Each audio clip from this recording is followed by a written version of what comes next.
y'all. Happy Saturday. I hope the weather's as beautiful over there wherever you are as it is over here. Michelle Raza here with the Finding Yourself Book Club. Today we're going to be continuing our series on What Makes Love Last by John Gottman. We've been going into the 10 other ways to betray your lover besides an explicit affair.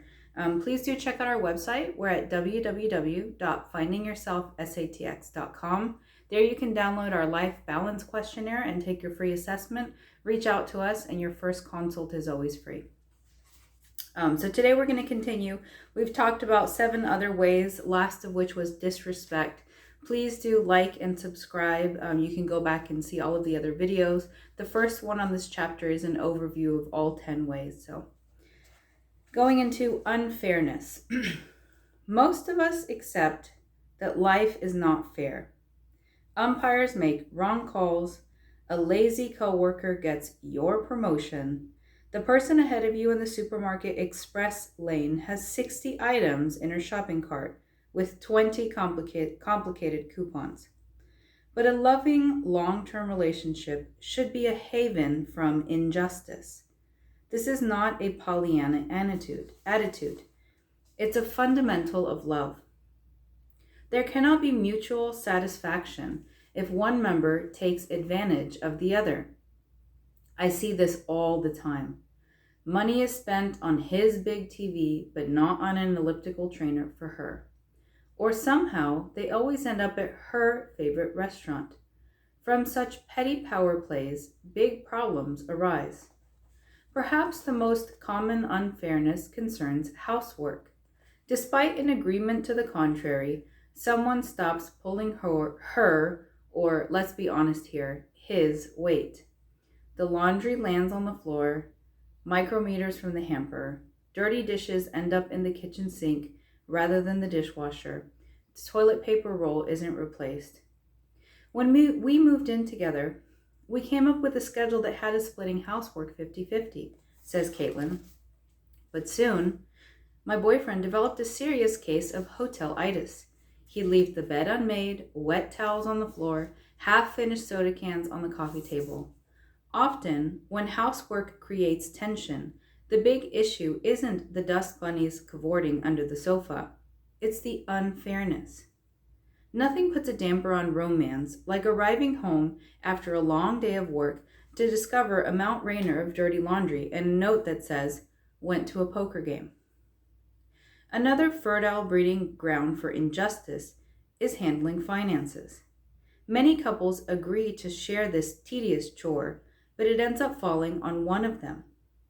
Malcolm recalls, "When I was married, my wife and I decided that we would share the bill paying, which got nerve-wracking when times got tough. Creditors would call and she'd hand me the phone. 'You're better at it,' she'd say.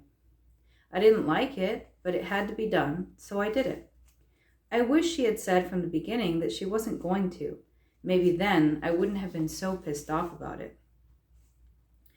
When a woman decides to stay home after having children despite an agreement that she'll return to work, the financial burden falls on the partner, who now feels the need to work harder.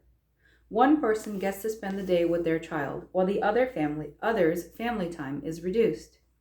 Yes, some people revel in being the breadwinner. There is no right way to divvy up child-raising responsibilities. Having children is such a transformative experience that you can't know for certain what's going to work for your relationship ahead of time. But if you do want to change a prearranged workload, you need to talk it through. It's unfair to make any major life decision alone and in essence say to your mate, "Tough, just deal with it." So that's the excerpt from John Gottman's book on unfairness. I think it's really valid.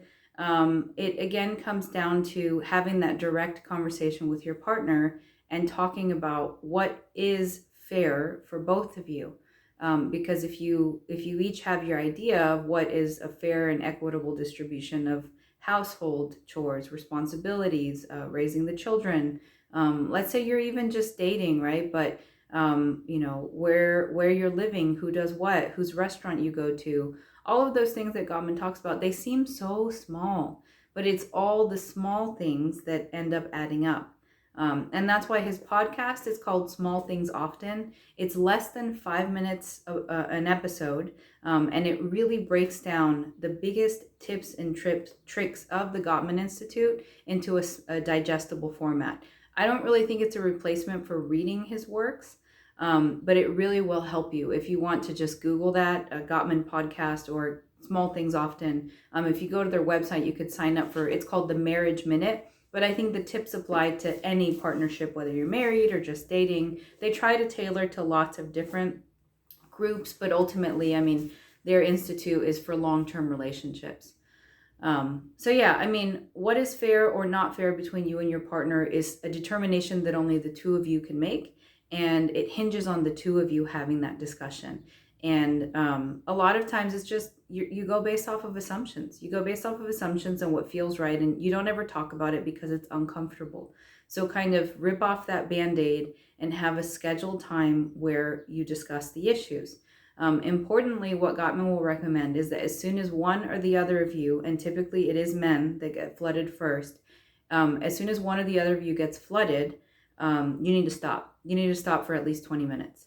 And I know that that's hard. It's hard for me and my partner. It's very, very difficult. One thing that you can do, and he recommends, is to get a pulse oximeter for your finger.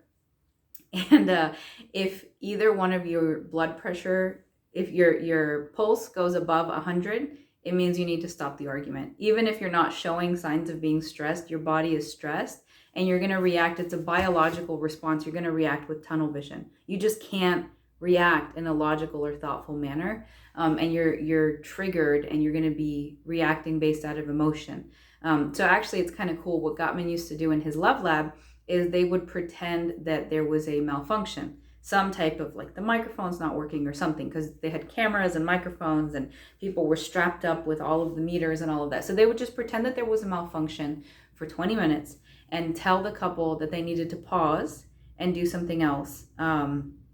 And the trick is, he says, you can't be fuming about your argument or planning the argument. You need to actually go do something else, like go take a walk, go read a magazine, go watch a show, something like to actually get your mind off of it for 20 minutes. And then when you come back, he said, it's like different people are in the room. They're so much more logical. So it's super tedious, right? Like, you need to schedule that time to talk, and you need to be respectful when you start getting too heated, either one of you. And it's not, I mean, I've struggled with this, right? Where it's like, well, they always get so heated. So when are we ever going to talk about it? And it's very easy to feel like this defeated attitude. But just slow and steady. I mean, ultimately, slow and steady will win the race in this case. So just be persistent, be direct, and keep chipping away at it. And if you feel that something is unfair, just talk about it, because it could be that after you two talk about it, it's not unfair, or maybe it is unfair, but you need to actually raise it, because the whole point of everything he's telling us in this chapter are the little things that add up and end up killing the relationship. It's the small things. The small things either build it in a positive way or they tear it down in a negative way. So look forward to catching up with you guys tomorrow. Please do check out our website. We're at www.findingyourselfsatx.com, and you can contact us. We'd love to talk with you. Take care. Have a good one.